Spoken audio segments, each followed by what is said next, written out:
네, 오늘 함께 은혜 받으실 하나님의 말씀은 시편 1편 1절로 6절까지의 말씀입니다.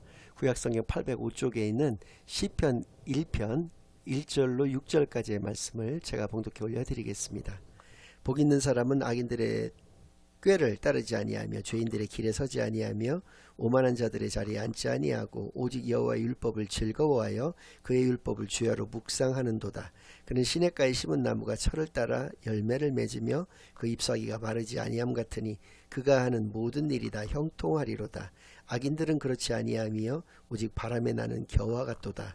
그러므로 악인들은 심판을 견디지 못하며 죄인들이 의인들의 모임에 들지 못하리로다. 무릇 의인들의 길은 여호와께서 인정하시나 악인들의 길은 망하리로다.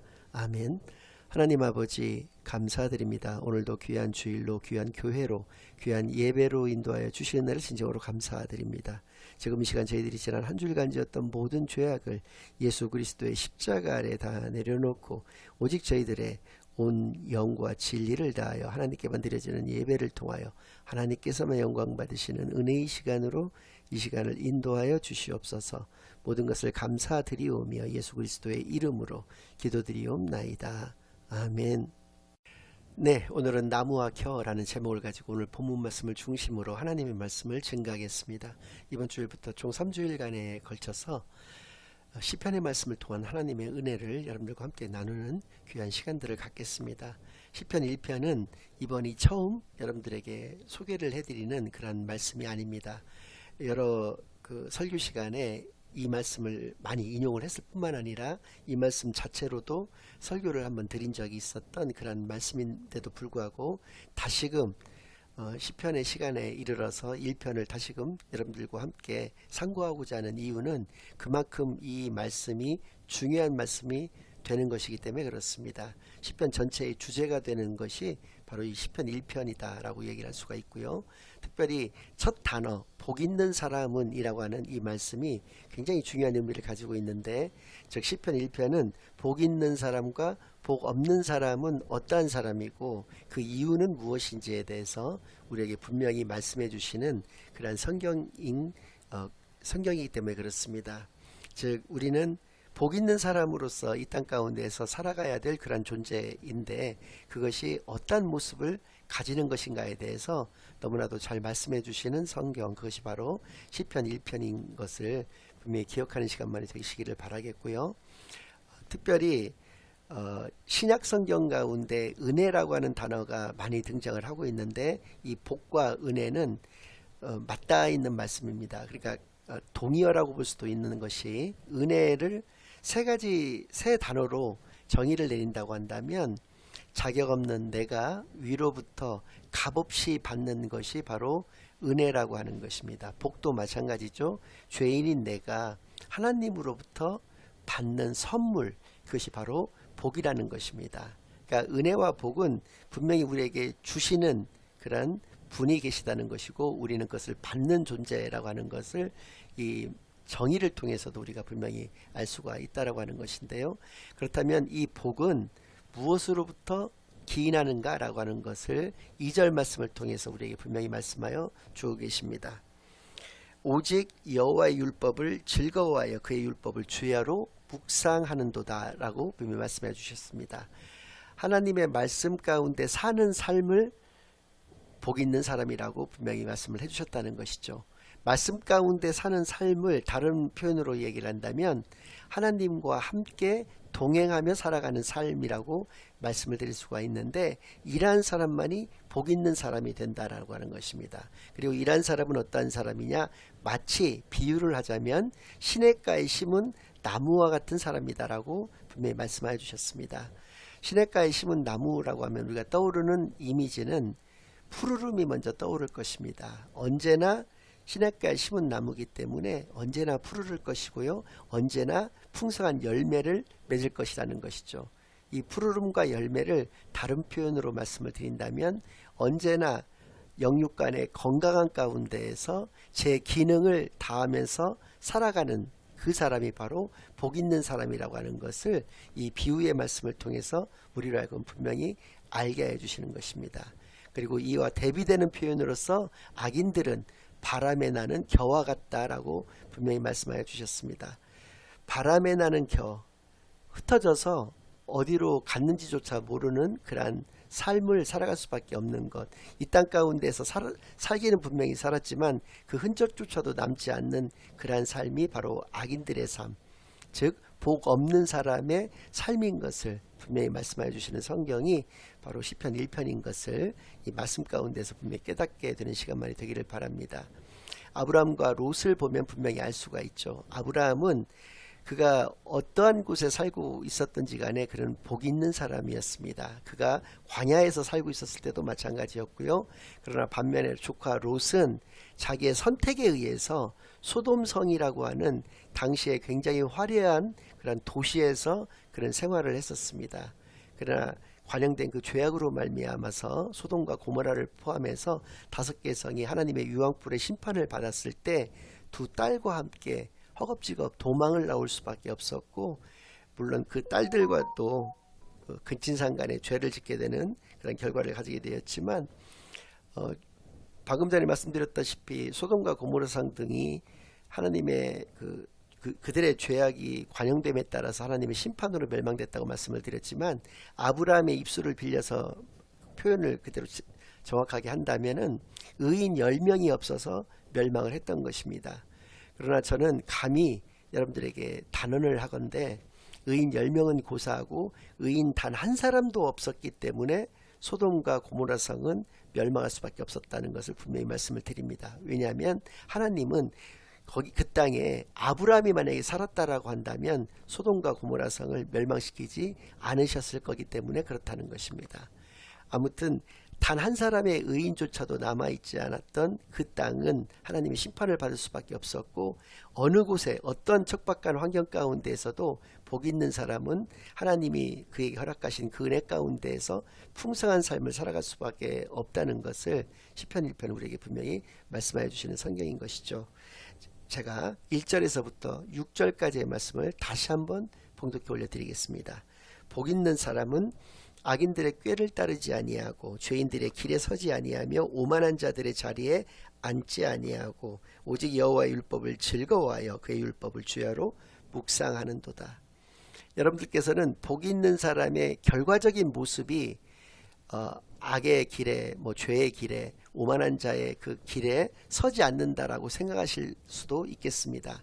그러나 그런 표현이 아니라 이것은 결과는 말할 것도 없거니와 아예 처음부터 복 있는 사람은 그러한 자리에, 악의 자리에, 죄의 자리에, 오만한 자의 자리에 가지를 않는다라고 하는 것을 분명히 말씀해 주시는 것이죠. 그러니까 그의 삶의 과정 가운데에서도 그곳에는 눈조차도 돌리지 않는 것이 바로 복 있는 사람의 모습인 것을 우리에게 분명히 말씀해 주시면서, 그것은 바로 하나님의 말씀을 즐거워하고 그 말씀 가운데에서 살아가는 귀한 삶을 살아갔을 때 그에게는 복이 임한다라고 하는 것을, 하나님의 은혜가 임한다라고 하는 것을 이 1, 2절 말씀을 통해서 우리에게 분명히 말씀하여 주신 것입니다. 여기서 우리가 분명히 생각해 봐야 될 것은, 우리가 과연 거의 대부분의 사람들을 의미하는데 말씀이 과연 즐거운 것인가? 우리가 말씀 가운데 살아가는 것은 고사하고 말씀을 묵상하고 우리가 그 말씀 가운데 살고자 하는 그런 의미에서 그 말씀을 우리가 살피는 것을 과연 즐거워하는 그런 귀한 삶을 살아가는 것인가? 그것은 원죄가 무엇으로부터 생겼다는 것을 생각해 봤을 때 그렇지 않다라고 하는 그런 결론을 내릴 수밖에 없습니다. 왜 그러냐면 원죄는 말씀에 불순종했고 말씀이 정확하지 않았던 것으로부터 생겼기 때문에 그렇습니다. 창세기 3장 말씀을 보면 뱀이 어느 날 하와한테 와서 꼬이는 것이죠. 정녕 이 모든 동산의 나무의 열매를 하나님께서 먹지 말라고 하시더냐? 그렇지 않다. 저 동산 중앙에 있는 선악을 알게 하는 나무의 실과를 먹지도 말고 만지지도 말라고 하나님께서 말씀하셨다라고 하와는 대답을 합니다. 하나님께서는 창세기 2장 17절 말씀을 통해서 선악을 알게 하는 나무의 실과를 먹지 말라, 먹는 날에는 정령 죽으리라고 우리에게 말씀을 하여 주셨거든요. 만지지도 말라는 말씀이 붙었을 뿐만 아니라 죽을까 하노라 라고 해서 하나님이 먹지 말라고 이야기를 했다는 것입니다. 죽을까 하노라라고 하는 것은 죽을 수도 있고 안 죽을 수도 있다라고 하는 것인데 하나님은 그렇게 말씀하신 적이 없거든요. 그러니까 말씀이 비틀어졌다라고 하는 것입니다. 말씀을 정확하게 알고 있지를 않았고 또 정확하게 알고 싶지를 않았던 그 하와의 심리를 너무나도 잘 나타내주고 있는 것인데 그 틈을 그 사단이 놓칠 리가 없었기 때문에 그것을 먹는 날에는 네가 결단코 죽지 않고 오히려 하나님과 같게 된다라고 그렇게 유혹을 해서 그 실과를 따먹게 하는 것이 바로 원죄의 그 모습이었던 것을 우리가 기억을 했을 때 하나님의 말씀에 불순종하는 것, 하나님의 말씀을 잘 모르거나 하나님의 말씀대로 살아가지 않았을 때는 바로 그것이 바로 복 없는 자의 그런 모습일 수밖에 없다라고 하는 것을 이 말씀 가운데서 우리가 분명히 알 수가 있다라고 하는 것이죠. 우리가 인생의 4단계를 생로병사라고 얘기를 합니다. 태어난 사람은 누구나 반드시 죽게 되어 있고 그 과정 가운데에서도 늙어가고 병든다라고 하는 것이 우리 인생의 모습이라고 하는 것이죠. 늙는다라고 하는 것은 꼭 나이를 많이 먹은 사람을 의미를 하는 것이 아닙니다. 우리가 이제 2023년도 며칠이 남지를 않았는데 우리가 2024년도가 되면 저뿐만 아니라 모든 사람들은 다 한 살씩 나이를 먹게 되는 것이죠. 이렇게 시간이 흐른다라고 하는 것, 시간의 그 공간과 그 시간의 제약 속에서 살아갈 수밖에 없는 것이 우리 인간이라는 것을 분명히 말하는 것이 노라고 하는 표현을 통해서 이야기를 한다라고 하는 것이죠. 우리는 이게 하루하루를 살아간다는 것은 늙어가는 그런 과정이라고 얘기할 수가 있다는 것이고요. 병든다라고 하는 것은 우리가 인생 가운데서 누구나가 크고 작던 그런 고난의 그런 삶을 살아갈 수밖에 없다는 것을 분명히 우리에게 알게 하여 주시는 것이죠. 그러나 이러한 인생의 그런 단계 가운데에서 대부분의 사람들은 죽음을 두려워합니다. 고난을 두려워한다라고 하는 것이죠. 그러나 시냇가에 심은 나무가 아닐지라도 무늬만 하나님의 자녀일지라도 그 사람들은 죽음을 두려워하는 것이 아니라 히브리서 9장 27절 말씀을 보면 한 번 죽는 것은 사람에게 정하여진 것이요 그 후에는 심판이 있으리라고 분명히 말씀해 주셨기 때문에 죽음을 두려워하는 것이 아니라 심판을 두려워한다라고 하는 것이죠. 죽음 뒤에 있는 하나님의 그 심판을 두려워하는 존재가 크리스찬들이라고 볼 수가 있다는 것입니다. 그러나 복 있는 사람, 즉 시냇가에 심은 나무와 같은 사람은 어떤 사람이냐면 이 죽음도 두렵지 않고 심판도 두렵지 않은 사람입니다. 그가 두려워하는 것은 오직 하나님밖에는 계시지 않는다는 것이죠. 그는 하나님을 경외하는 삶을 살아가는 사람이라는 것이죠. 그래서 하나님을 두려워하여 하나님의 말씀 가운데서 살아가는 사람인데 오늘 이 시편 1편의 1장 2절의 말씀을 통해서 우리가 분명히 알 수 있는 것은 그 말씀을 어찌할 수 없이 그 말씀 가운데 살아가는 존재가 아니라 그 말씀을 즐거워하고 항상 주야로 그 말씀을 묵상하는 자다. 말씀 가운데 늘 살아가는 자다라고 하는 것을 우리 가운데 분명히 말씀해 주셨다는 것이죠. 그래서 3절 말씀을 통해서 그런 시냇가에 심은 나무가 철을 따라 열매를 맺으며 그 잎사귀가 마르지 아니함 같으니 그가 하는 모든 일이 다 형통하리로다. 복 있는 사람의 그 삶은 형통한 삶이다 라고 하는 것이죠. 시냇가에 심은 나무가 푸르름과 열매라고 그렇게 대표적으로 말씀을 드릴 수가 있는데 그 모습은 바로 건강과 제 기능을 다하는 그런 귀한 삶이라고 하는 것을 통해서 바로 그가 형통한 삶을 살아간다는 것을 이 말씀을 통해서도 우리가 알 수가 있는 것이고요. 4절은 악인들은 그렇지 아니하며 오직 바람에 나는 겨와 같도다. 우리 인생 가운데에서는 아까도 말씀을 드렸지만은 크고 작은 어떤 바람들이 분명히 있습니다. 그러나 겨는 작은 바람에도 날아가서 그 흔적을 찾을 수조차 없게 되어버리고 마는 것이죠. 신약 성경에 보면은 예수님께서 알곡과 쭉정이의 비유를 들어주시는 적이 있는데 쭉정이하고 겨하고는 비슷합니다. 그런데 차이점이 뭐냐면 쭉정이는 선천적 빈 껍데기라고 얘기할 수가 있고 겨는 후천적 빈 껍데기라고 얘기할 수가 있는 것이 쭉정이는 처음부터 알곡이 그 안에 없었던 선천적인 빈 껍데기입니다. 그러나 겨는 처음에는 알곡이 있었습니다. 그러나 그 추수 때가 되어서 그 알곡이 이제 벗겨져 나가고 그 남은 것이 바로 겨라는 형태로 남아있게 된다는 것이죠. 그래서 그것을 후천적 빈 껍데기라고 얘기할 수가 있는데, 우리의 삶 가운데에서는 태풍이 되었던 아니면 그냥 미풍이 되었던 항상 크고 작은 바람들이 늘 있습니다. 그런데 그것에서 항상 작은 바람에서도 불안하고 초조하고 염려하고 조급하고 또 어떤 허둥지둥 방황하고 하는 그러한 모습들을 가질 수밖에 없는 것은 바로 겨와 같은 삶을 살아가는 대부분의 사람들의 모습이다라고 하는 것이죠. 그러나 시냇가에 심은 나무는 물론 잠깐 흔들릴 수는 있습니다. 큰 바람에 잠깐 흔들릴 수는 있죠. 잠시 잠깐 내 마음 가운데 불안과 초조와 염려와 근심과 어떤 조급함과 그런 방황 같은 것들이 찾아올 수는 있습니다. 그러나 그러한 것들을 굳건하게 뿌리를 내리고 있기 때문에 금방 떨쳐 이길 수가 있는 것이 바로 시냇가에 심은 나무가 가지고 있는 그런 의미라고 하는 것을 이 말씀을 통해서 분명히 깨닫게 되기만을 바랍니다. 9절 말씀입니다. 그러므로 악인들은 심판을 견디지 못하며 죄인들이 의인들의 모임에 들지 못하리로다. 억지로 교회에 출석을 해서 예배를 참석을 하고 그럴 수는 있습니다. 뭐 여러 가지 어떤 이유들로 인해서 누구의 어떤 강요나 강제에 의해서 그렇게 할 수도 있고 그런 것이죠. 그러나 그렇게 되어졌을 때 그의 모습을 가만히 보면 교회에 나와서 존다든지 자기가 부끄러움을 많이 탄다라고 하는 그런 이유들로 인해서 잘 어울리지를 못한다든지 하는 그런 모습들을 우리가 심심치 않게 발견할 수가 있는데, 실제로 자기의 성격이 부끄러움을 많이 타는 성격이든 그렇지 않던 그가 아무 관계가 없이 교회에 나오면 늘 즐겁고 그 모임 가운데 예배 가운데서는 말할 것도 없고 항상 즐겁게 적극적으로 참여하는 사람들이 분명히 있다라고 하는 것이죠.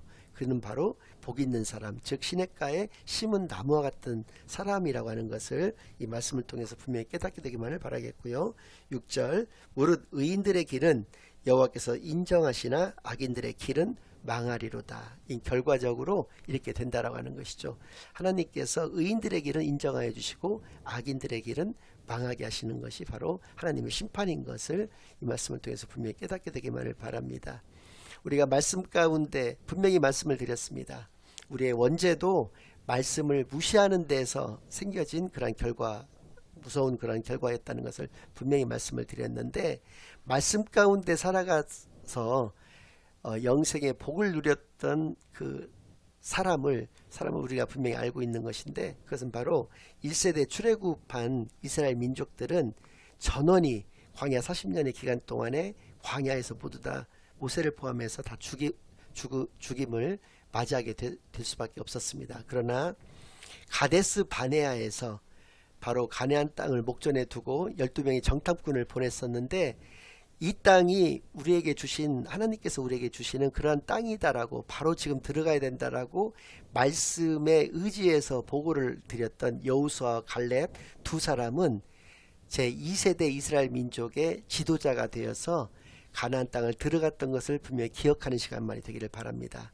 하나님의 말씀을 붙잡고 사는 자에게는 영생의 길이 열리는 것이고요. 하나님의 말씀을 붙잡지 않고 불평과 원망과 또 하나님의 말씀을 무시하는 그러한 삶을 살아갔던 사람들의 결과는 바로 영원한 죽음밖에 없었다라고 하는 것을 역사의 교훈을 통해서 또 이 말씀을 통해서 분명히 깨닫게 되는 그런 귀한 시간만이 되기를 바랍니다.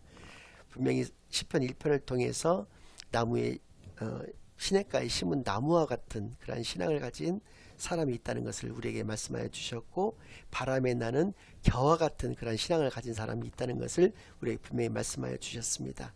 우리는 과연 어떠한 삶을 살아가야 되는 그런 존재일까요? 바로 하나님의 자녀로서 마땅히 하나님께서 우리에게 주시는 그런 형통의 귀한 삶만을 이 땅 가운데서 살아내시는데 부족함이 없는 저와 여러분이 많이 되시기를 예수 그리스도의 이름으로 간절히 축원합니다. 아멘. 이제는 우리 주 예수 그리스도의 은혜와 아버지 하나님의 극진하신 사랑과 성령 하나님의 내주인도 역사 교통하심이 오늘의 말씀을 통해서 시냇가에 심은 나무의 그런 귀한 산만을 이 땅 가운데서 살아내기로 다짐하고 결심하고 돌아가는 모든 사랑하는 주의 자녀들과 그 가정 위에, 그들의 생업 위에 이제로부터 영원까지 항상 함께 있을 지어다. 아멘.